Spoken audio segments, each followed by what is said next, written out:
Oh, what'd you think of Throw Away Freely? Because it's just more circus music. I thought it was delightful in an old-timey, disturbing kind of way. I thought it was delightful. I kind of like circus music, I guess. Catch Mike on the weekends listening to ragtime and circus music. Hey, man, there's nothing wrong with ragtime. Don't you diss ragtime. It was a simpler time. It was a worse time, actually, for all of humanity. It was a ragtime. It was a rag. All right, that was good. I'll give you that one.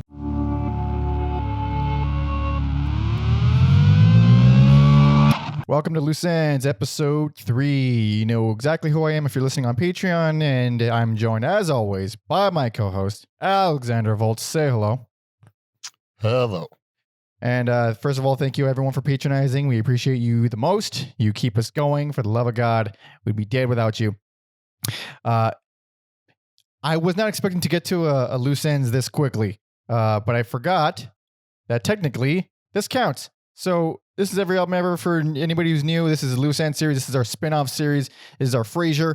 This is where we tackle newer albums put out by artists that we've already covered. This one's a little different because who are we talking about today, Alex? Well, we're talking about Paul Leary of the Butthole Surfers, and I guess because there's 2 Butthole Surfer songs on the album. There is, but it's also like we're probably not going to get a new Butthole Surfers album anytime soon, if ever at all. So why the hell not? By the way, episode 54, Butthole Surfers. That's probably our top most popular episode. We've gotten the most new people from that episode. I'm so proud of that. I'm so fucking That's proud of it. That's insane to me.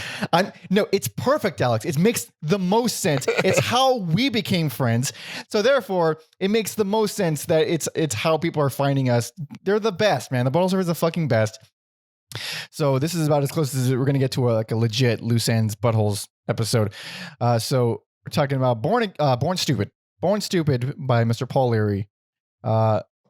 This came out, February 20-something of this year, 2021? Yeah, I do not have the exact date written down. I had it and then I closed it, but I think it's, just February, I think late February this year. Yeah, so I guess the one before this, his last solo album was like 30 years ago. My goodness. So, yeah, pretty wild. Has drummer Josh Freesh on it, who is a god among men, and wait, why? Who? What? Well, he's played with Devo. He's played with he's more like a hired gun, like studio guy, right?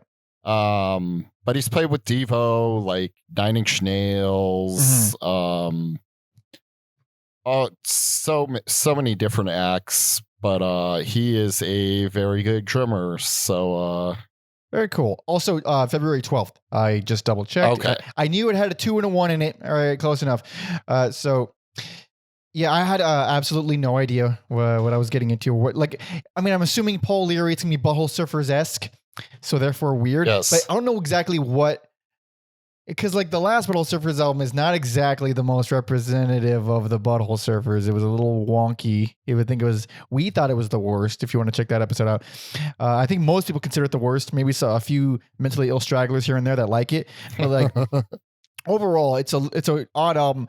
And I doubted it would be anything remotely close to that, and it's not. Thankfully, what did you think of the album?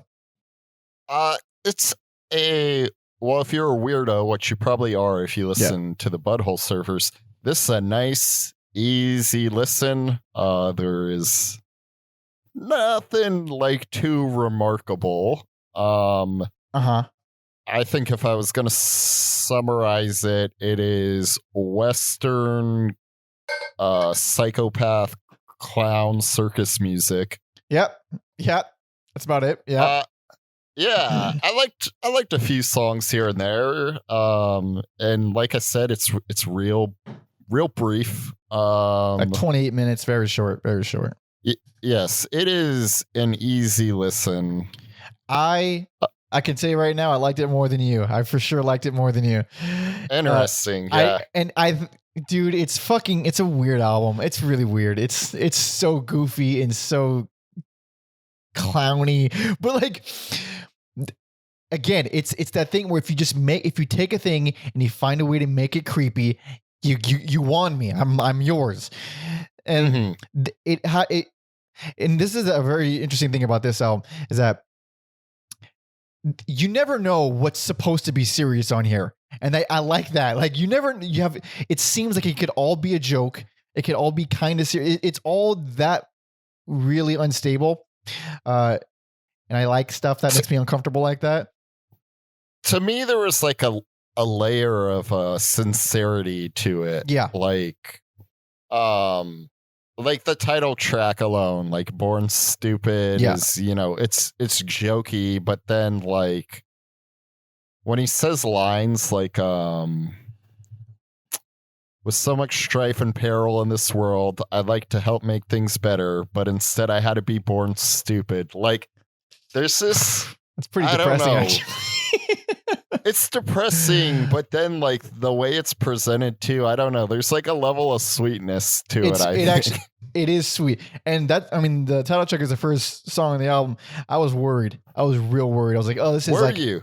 Yeah. Cause it's like, I don't like it. It's like country western. It's a little strange. I like the Morricone female wailing vocals. Woo! Yeah. Like those are, I love those wherever they're at.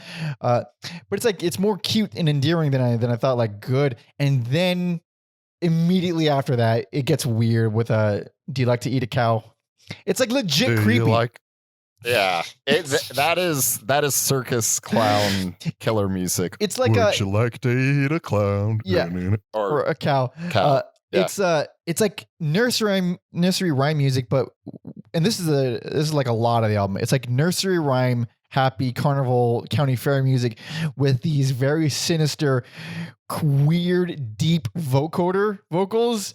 Like it does work. I think it works for the most part. Yeah, it's really, really weird. And like another perfect example is Sugar is the gateway drug, which is like, so yeah, it's somehow more nightmarish than. That's like, do you want to eat a cow, or do you like to eat a cow? It's like that on like Coke or something. It's like it's faster, it's shorter, it's more hyperactive. It feels more threatening, even though it's on paper, or the notes are technically happier notes. It's a happier song, but it feels more threatening. And then I feel like they kind of this reused Eat a Cow for the Shaw Revisited, which is I think they're the same song, right? Like the same lyrics. What's it fucking called? Oh my God. It's off. It's the first song on the first EP, which I fucking love so much, and I don't remember what it's called. The Shaw something Lee Harvey's Grave. I'm looking it up as I'm like buying time right now. The Shaw sleeps in Lee Harvey's Grave. There, I was close enough. It's the same lyrics, but it's basically another nursery rhyme type jingle. And that the same goes for Gary Floyd Revisited. It's a song Gary Floyd, same lyrics, but all like this. Yeah, I think the Gary Floyd version on here is stronger than the Shaw version on here. I disagree. I actually like the Shaw one more. And this is the thing. I wrote this at some point. This stuff was like, it's novel, it's weird, it's unexpected. I don't know how I'll feel after a few listens. And then on the second listen, I liked everything way more. I like that song a lot more. It felt weirder to me. It just felt like more unsettling. All of it felt way more unsettling on multiple listens. I don't know if that was intentional. I have no idea how much of this was intentional, but I do dig the effect it has on me. And if you want to go like more classic Butthole Surfers, what are you gonna do? Is like prime era Butthole Surfers. That's like the only thing heavy on here. What are you gonna do is a great track that I didn't know if we were updating our Butthole Surfers playlist, but I just added the songs I liked from here. All right, I'm just gonna put the whole album in the description as well. Okay, cool. That's what I usually do for listens. Okay, cool. And then to me, like the best Western song on here is Mohawk Town. That is a cover of that's a cover from a band called punk band called the Vandals, and I actually never. I didn't even know it was a cover. Yeah, I never liked the original. I'm not even a huge Vandals fan. They're one of the rare hardcore bands that I kind of neglected because they were definitely hardcore band. They were in the pretty sure LA hardcore scene. I think maybe Venice. I forget. They probably did it because the Josh Frisch connection, because he has ties with the Vandals. So. Does he? That makes sense. Makes a lot of sense. Yeah. I never liked the song, but I do like this version, I think, more than the original. I'm gonna have to seek out the original because I didn't even know it was a cover. Yeah. I'm just like, this is a rad song. The original is it's more punky, it's more goofy, but it's more or less the same, country western inspired, like kind of like taking a jab at the old cowboy kind of characters in like the lyrics and anyway. But again, those Morricone wails are in there as well, and I think they work pretty well. Yes, it's the most Morricone track on the album. I feel like. Go ahead. Oh, what'd you think of "Throw Away Freely"? Because it's just more circus music. I thought it was delightful in an old timey, disturbing kind of way. I thought it was delightful. I kind of like circus music. I guess I'm fucking psycho, but yeah, catch Mike on the weekends listening to ragtime and circus music. Hey man, there's nothing wrong with ragtime. Don't you fucking diss ragtime? It was a simpler time. It was a worse time actually for all of humanity. It was a ragtime. It was a All right, that was good. I'll give you that one. That was good. Gold Cap, I think, is my favorite song on here. Which song? Gold Cap. Gold Cap, interesting. It's French accordion, but with heavy drums. Man, this says a lot about me, doesn't it? French accordion, circus music. It's despite like all the weird stuff we're talking about, I cannot like state enough how like easy this was to listen to though. Like yeah. I think. Go ahead. Oh, so credit to them for or Paul for doing this like breezy like listen that. Yeah. It was a very smart move to make it this short because that's like the main concern is like how long can you listen to this psychotic circus music? Like how much does anybody have in them? And apparently it's exactly 28 minutes because it's like the perfect length. I probably could have gone 20 more minutes. I couldn't have. There's no fucking way. Really? Well, I could have, but I wouldn't have liked it as much as I like this. Yeah. I think it's perfect to be this short. Yeah. Better to leave them wanting more than. Yeah, it made me very interested. Drawn out and tired. Yeah, like what in the world would a fucking 2022 Butthole Surfers album sound like? And if it's like anything like this, which clearly there'd be something like this, I'm not opposed, dude. It's fucking weird. Yeah. I would be open to something like this. I'm sure, throwing Gibby in the mix makes it even weirder. I miss him. I missed Gibby so much. Yeah. Yeah, he did a song with like Mastodon, and it's just like so really. Yeah, I mean Mastodon's like weird for a metal band, but they're nerds. They're a bunch of nerds. Yeah. Yeah, it's weird to hear Gibby on like something normal, quote unquote. Well, he did the Butthole Surfers. Those '90s albums are pretty normal. Late '90s albums. That's true. Normal-ish. I know I said it on the episode, but yeah, I don't know. I think Pepper's like an underrated song. It's like a great fucking 90s song. And it's still great. It's still absolutely fucking wonderful. Yeah. I have fond memories of that song, but what was I going to fucking say? I mean, we can just go through track. We could go track by track, but there's no real reason to. You get the idea. It's we pretty much did. There's really not that. There's only a couple like other stragglers, but like it's weird. But I actually think it gets better on multiple listens, which I felt the opposite. I was going in thinking it was going to be the opposite. Like not analyzing each one and just kind of letting it play. It's fucking weird. And it has that. I don't know. I think out of all the Loose Ends episodes so far, this is easily by far my favorite out of all the Loose Ends albums we've covered, without a doubt. Interesting. Yeah, no doubt. I wouldn't know how to rank it, but it's definitely between this and X. Mm-hmm. Also, Body Count won they won the Grammy. They won the Grammy for Conover. They fucking won it. Dude, I don't get it. I don't get the world anymore. I'm checked out. I'm checked out.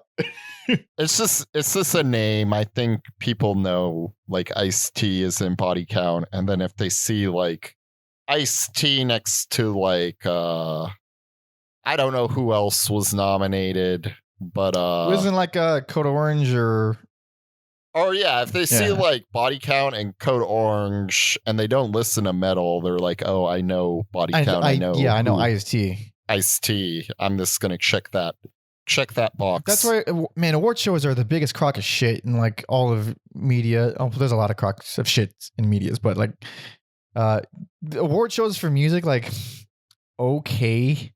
There's too much of it. It's impossible to like cover it for the year. Everything, it's impossible. We still can't. We still haven't finished 2020. There's too fucking many albums.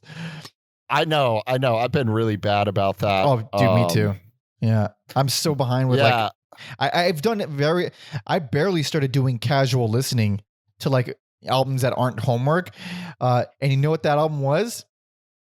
What was that? That was Mr. Devin Townsend's country album, which kind of a little bit ties into the country westernness of this album.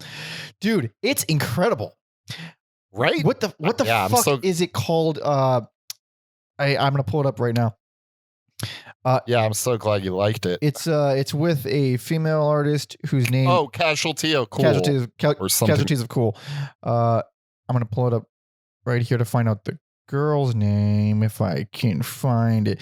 Casualties of Cool with Che Amy Dorval. I think it's Che. It has a little fucking accent at the end on the E. She has an amazing voice. She's clearly like got the voice for country, and Devin does not. I mean, he's one of my favorite vocalists of all time, but he's like, this is the second Loose Ends episode where we talk about fucking Devin Townsend. Dude, it's not going to stop happening. Well, I think it is. Happening. But yeah.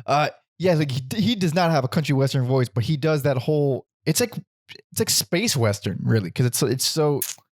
His production style is so synth heavy, so delay and reverb heavy, and a million voices that are kind of floating around in the background.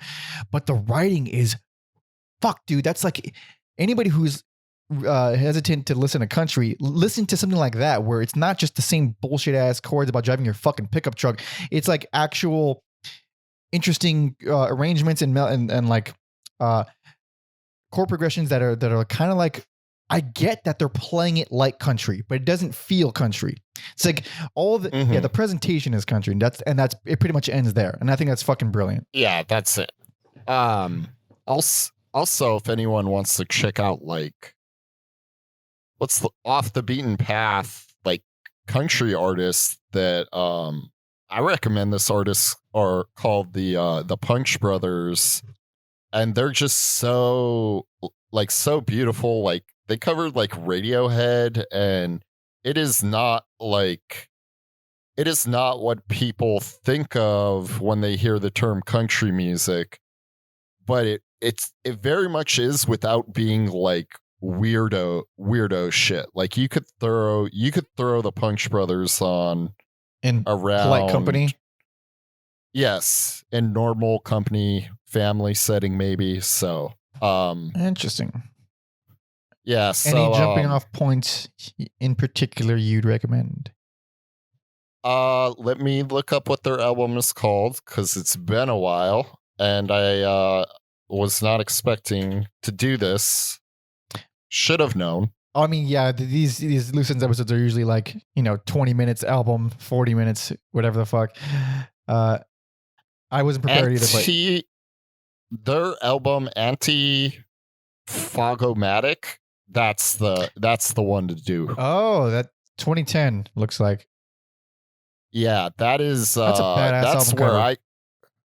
that's the one I got in, and it's just like, even on Wikipedia, the genre is progressive bluegrass. Like, that's what the weird. Fuck? That's weird. I like that. Yeah. I'm sold, dude. Yeah. I've been trying to catch up from 2020, but also like listening to vinyl I've purchased. But I decided to check out Mr. West Side Gun. Who's that? Pray for Paris. He is a crazy rapper who loves pro wrestling, so I'm like, oh, this is right up my alley. Pray for Paris is on a lot of year-end lists, has a lot of producers I like, DJ Premier, DJ Muggs, Tyler the Creator, The Alchemist. And I like the album, but I wouldn't throw it on. Some good guest artists with Freddie Gibbs, Joey Badass, Tyler the Creator, of course. Lots of wrestling samples, but my issue is it felt more like a mixtape than a proper album. Is it like super long? No, it's like 40 minutes. I think just like he yells like skirt like in the background a lot. That'll do it. A lot. To give that album a 4 out of 10. Yeah, I'm sure he's gonna kill me for trashing his album. Dude, but did I ever tell you the story about how our buddy John, when we met Tyler the Creator at Amoeba Records? Oh, how awkward he was. It wasn't. Yeah, but it's been a while, dude. It was like the most uncomfortable celebrity sighting. I don't know what the fuck you call it. It was so uncomfortable because like I didn't know Tyler the Creator. I didn't give a fuck. I just like, oh, he's probably okay. I get it. He's a guy, and people. All right, cool. Let's go. I mean, it's Amoeba. I'm not that surprised, and so I felt nothing.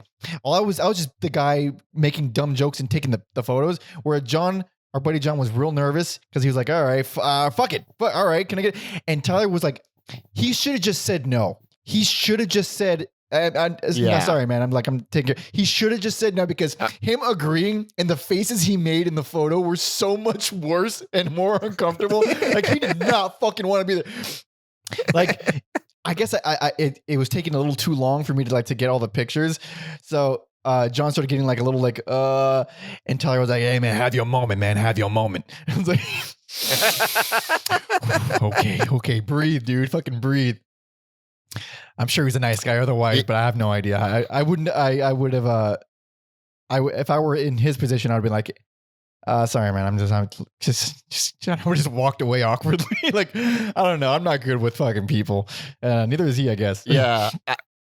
I remember, when I was a youngin' and would show up to shows early to like wait in line and get in like the front. For Mastodon, we saw Troy in the parking lot, and Troy is cool as shit. And it was uncomfortable because my friend was like, "Oh shit, hold on, the camera's not not working."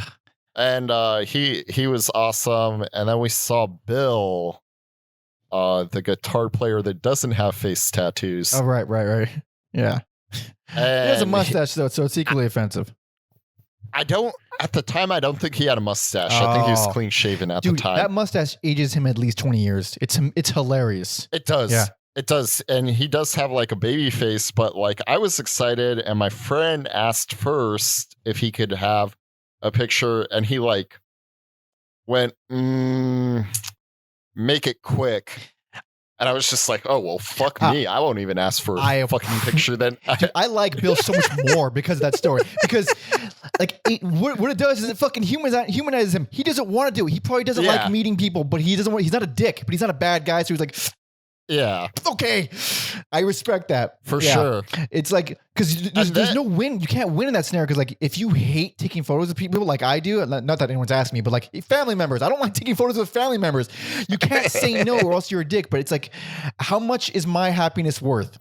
Am I gonna have to be a dick here so I can stay happy? You know, like it's things you gotta weigh.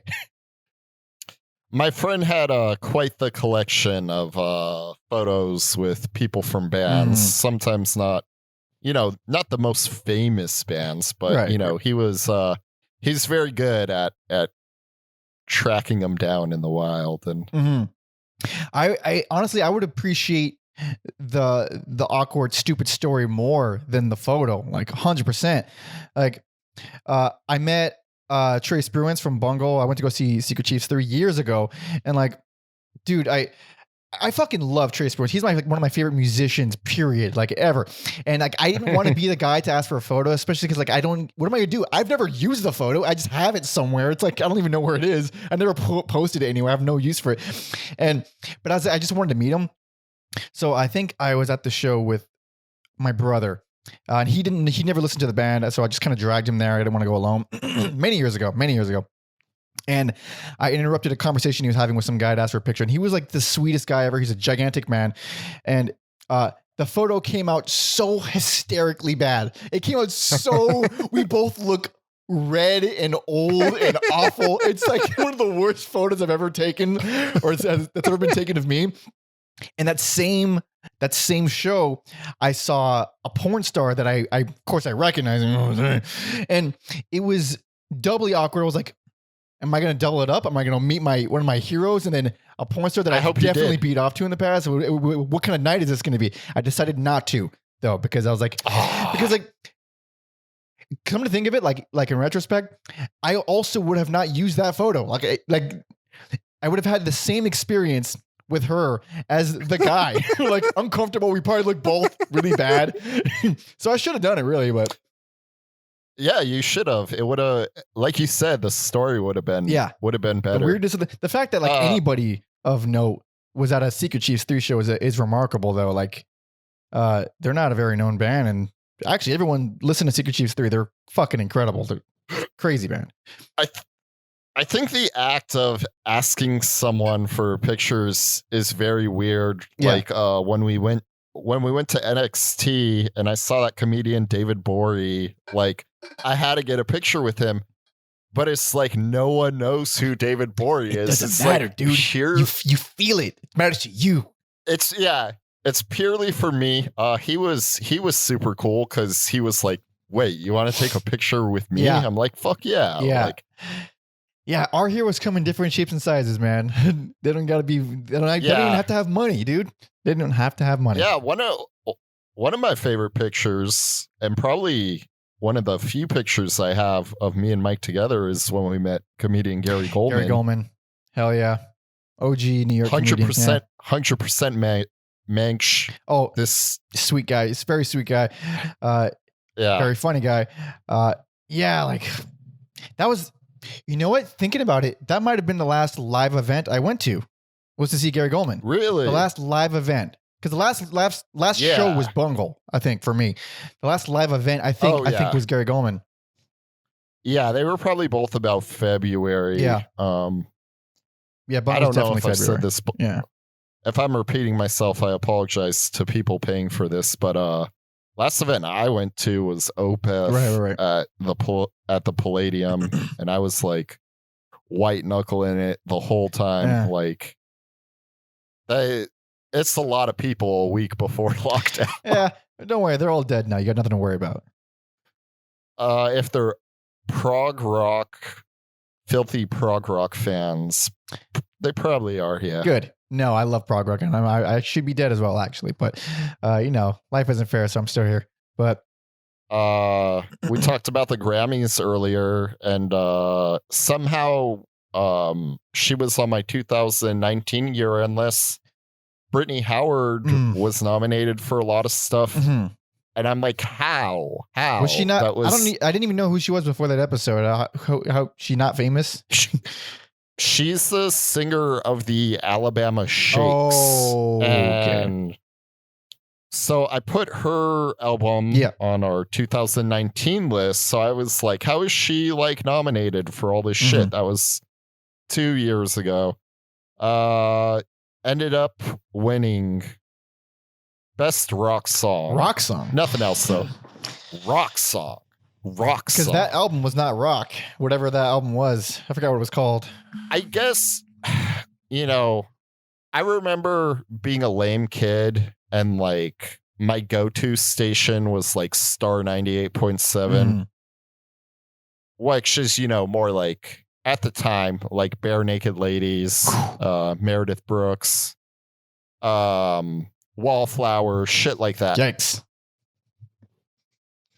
I remember a crude awakening when I moved to San Diego and like thinking that was like rock music, and kids that like listen to Korn and shit were like, that's not rock. This is rock. So that's rock. Yeah. Yeah. So I think in the sense that I don't what would you call her? This like soul R&B funk? Yeah, or at least like pop R&B. Maybe not pop. I don't know. It seems more on the soul side though, for sure. Yeah. The other nominees, I don't even know who these other people are. Kevin Parker. I know who Phoebe Bridgers is. And then Fiona Apple. So that's alive? a weird. Why? Why is she still alive? Who the fuck asked for Fiona Apple? I tried to I was going to do an update about it, but like her album, I wanted to give it a few more listens because it's weird. It's really weird, and that's why it didn't make the cut on my list. But like it might be good, right? But I need to like sit down and really like listen to it. I can't have it on passively. No, God, no. Actually, I have a question. Have you heard what's his fucking name? Richard Dawson, not the TV show host, the folk guy. No, I haven't.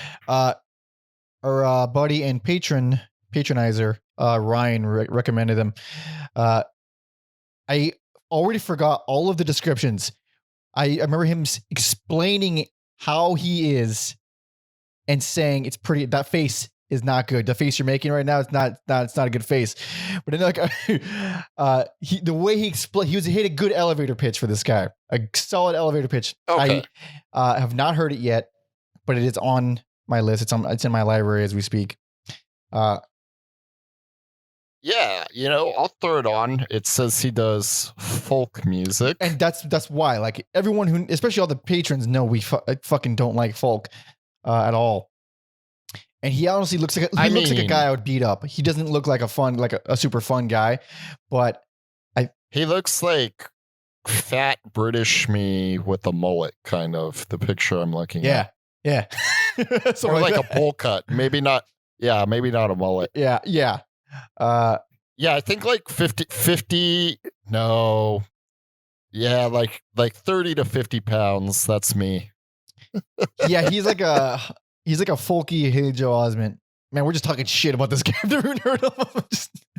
Hey, I kind of threw myself under the bus. Yeah, fair enough. But we're talking about, folky country western stuff. Another thing I've been listening to is this artist named Valerie June, and I have enjoyed her first two albums a lot. She's again, like, not the cookie cutter folk or country western artists, but like hits the category. And I would say her latest album is by far like the poppiest thing she's done. I've given it one listen, and I'm gonna go over it a few times, so at the end of the year I'm not like, oh, is this great, is it not great? People will have to wait till December to find out what I think. Jesus Christ. Dude, speaking of that, and since we're already like fucking talking about our like potential, I still haven't heard that album by Shame that you sent me. Oh, I think, I need to give that a once over. I think you'll dig it though. Yeah, I don't know. I've never heard of them. I have no idea what to even gather from the album cover. I have no clue. I think they're a newer artist. I could tell by the stylization of their name. The name Shame is in all lowercase. That seems to be a trend lately. Stylizing the name of the band more so than coming up with a good band name. Sorry, but Shame is just it's fine. It's fine, but how many one-word band names are there in the world? Like how we're gonna run out. It's not good for the Googles. That's why. I like how but I think that's a good rundown of what I've been listening to lately. Honestly, it's mostly been Crass. Like you'll know by when this comes out, it's been a lot of Crass. It's been a lot of Crass. And we got to move on to like whatever we're doing next. My buddy Robbie recommended a few artists, and I'm just like, it's so hard. It's so hard. He really enjoyed the shit out of Melting Bodies, though, which I want to talk about one day. Not today, but I mean, we can talk. It doesn't. I didn't come prepared. I heard it once, and I was like, "There's yeah." It didn't make our lists, but it's definitely a thing that we should talk about. Oh, for sure. Because I would still like, I still have all these albums from the year I would like to. Mm-hmm. And so far, I only did that West Side Gun. Oh wait, which? Oh yeah.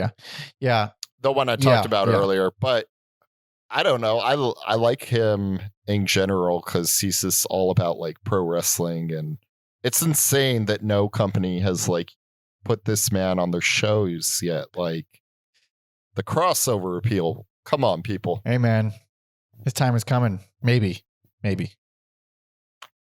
I mean, he's already bigger than, he's probably more popular than pro wrestling. Yeah, as a whole. Yeah, probably. That's it's become a very niche thing.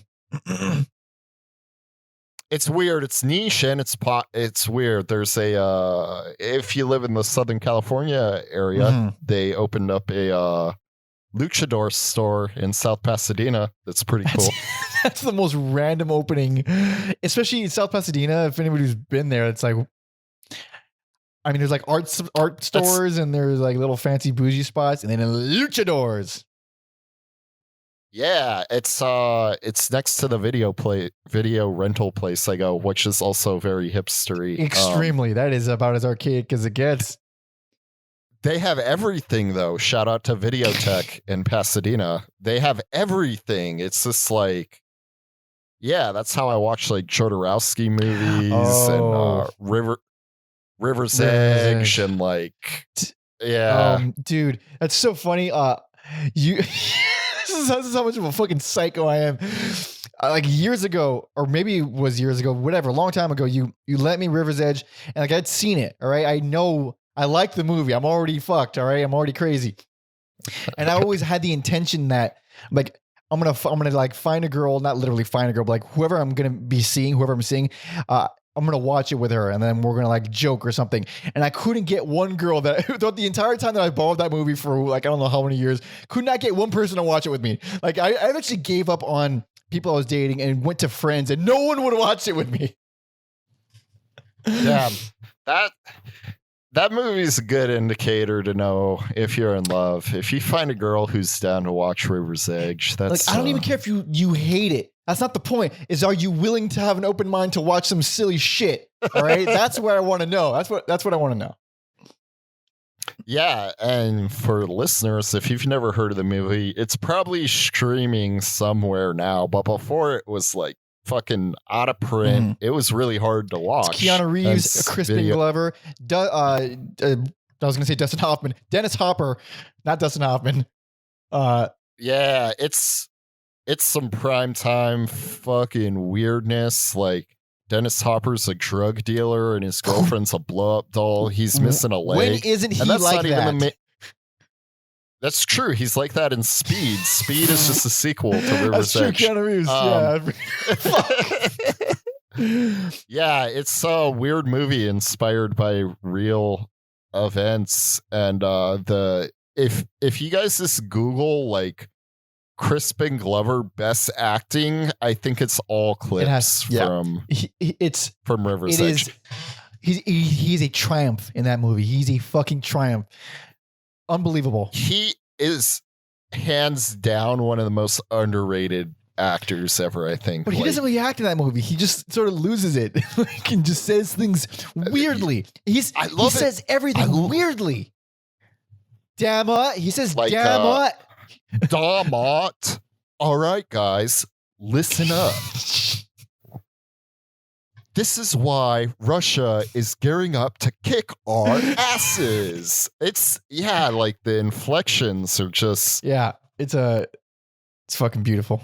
Oh, I'm talking here, and these things are important to me. And believe it or not, you're important to me.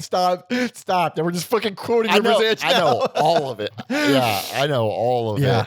Oh, there's like a little pissant kid in there who like uses nunchucks. Fuck dude, that kid. That kid is the most androgynous human being I've ever seen in my entire life. It took me 3/4 of the movie to realize that it's a boy. Fuck.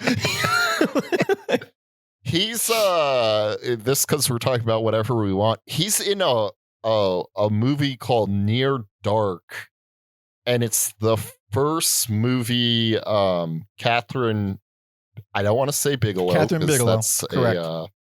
Wife of Rob Schneider. That's what's her name? Her last name is Shut Bigelow. the fuck Holy up. shit. That's not a real person. What the hell? I'm Googling that. It is. She did so she did Point Break, like The Hurt Locker, Zero Dark 30. And this is the first movie she ever made. It has fucking like Bill Paxton in it. It's like this slow burn like vampire movie that's really cool. And that stupid little kid from River's Edge is also in it as a vampire. Also, Tangerine Dream. I'm looking at the Wikipedia. Tangerine Dream did the fucking soundtrack to it. Tangerine Dream, so what's that? they're this kind of a weird band that scored a lot of movies and so many movies. They have like, we'll never talk about them. And like, I think, they're at like 31 albums as of right now. Jesus Christ. I don't even think that includes the movies they scored. Oh my God. I recognize her. No, it doesn't. It doesn't. Jesus, fuck them. Catherine Bigelow. I can't believe that she is this accomplished. Like, she's done all these huge movies that I never even realized. She has one of those faces like, oh, I've seen that a bunch of times. I just didn't know her name or that she was that prominent. That is my type in terms of ladies, or at least her young. That is my type. Jesus Christ. I'm in love with young her. It's fucked up because it's kind of like she got like, I don't want to say she got blacklisted, but like after Point Break, like a lot of people didn't really want to work with her and she had to like fight back. Maybe she was a total cunt. You never know. You never know. There's a lot of directors who are cunts though. Yeah, for sure. You know, work regularly.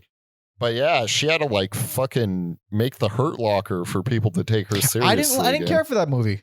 I don't care for that or Zero Dark 30. I saw a little bit of Zero Dark 30 and I was like, done, checked out, no thanks. Sorry, but like I'm just not into those like really edgy war movies because it's just so like it's especially modern ones. Specifically the modern ones. It's because like they're so over the top.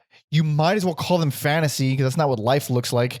Like, I don't know. It's like they want to make you think that this is how it went down, but it's like fucking no way does life happen that way.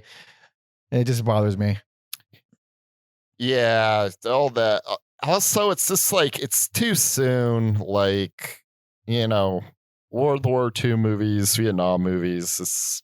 We got some distance between that. I think but these ones are just give it to Spielberg. All right, just give it to Spielberg. Just give it. We gave him the future with AI or whatever the fuck that dumbass movie was. He's fine. That movie's weird because I believe Stanley Kubrick wrote it. I did not know that. And so Spielberg was like, "Let me bring this man's vision to life." But there's nothing Kubrick about it. It's all Spielberg. I'd never seen it. I never wanted to see it. I feel like I'm not missing much. It's weird. I'm just going to say it's weird. I haven't watched it in a long time, but I remember like trying to grapple with it. Like, am I missing something? It's kind of sad too, but right. You know, all right. Fair enough. I'm probably never going to watch it, but fair enough. Yeah. You know, I might, if I see it streaming somewhere and it's just like right there in front of my face, I might throw on AI. Yeah. Hell yeah. Also came out too close to that Robin Williams robot flick, so you had too many You're robot. Right. I got them confused a lot. That's a weird movie. I haven't seen that either, but it's weird. I know for sure it's weird. You're not gonna even tell me. You don't have to make me watch it. I know it's weird. That's another one. I don't remember how I feel. I might throw that on too one day. But as long as you don't put on fucking Patch Adams.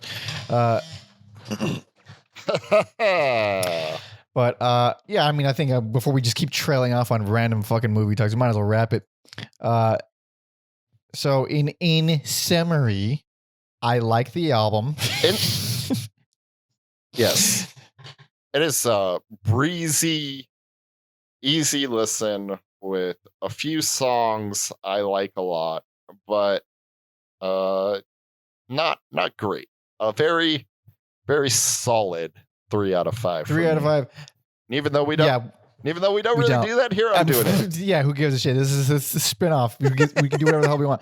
I like it. It's weird. It's kooky. It's more kooky than anything else. It definitely. I don't ever not think of the Butthole Surfers when I hear this, which is fun. Again, it's not like the greatest thing ever, but I think it has promise, and I'm glad I like it as much as I do. Better on multiple listens, creepy, and circusy. Yeah, it fucking works for me. Yes, if you like circus music, maybe even if you're a Flaming Lips fan, this could. I think they're a little bit. I could see it appealing. A little bit in aspects. Flaming Lips are a little grounded. This is not grounded. This is fucking. That's a weird fucking band to call grounded. Compared to this, they are grounded as shit. But thank you all so much for listening and watching. And fucking patrons, patronizers, you are the best. Thank you. Above everyone else. Everyone else is fine, but you're better than fine.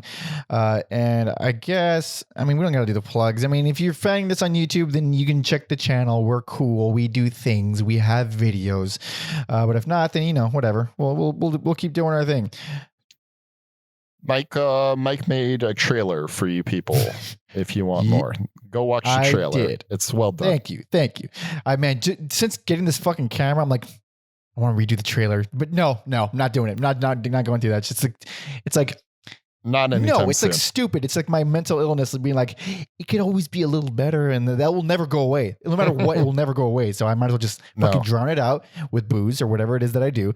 Music, I guess, mostly music, and pretend it's not there. But yeah, thank you again for listening, watching, patronizing. And the next episode, I don't know when this is airing for everyone else. It'll be out tomorrow for patrons, but for everyone else, it'll be a while from now. So who knows what the world will look like or what we'll be covering, but I'm sure it will be fun and we'll be tired. So we're so far into the future now. Yeah, I don't even know where this lands. Anything's possible. The canon. Anything's possible. Yeah. But all right, before I keep dragging it out, thank you all for listening and watching. See ya.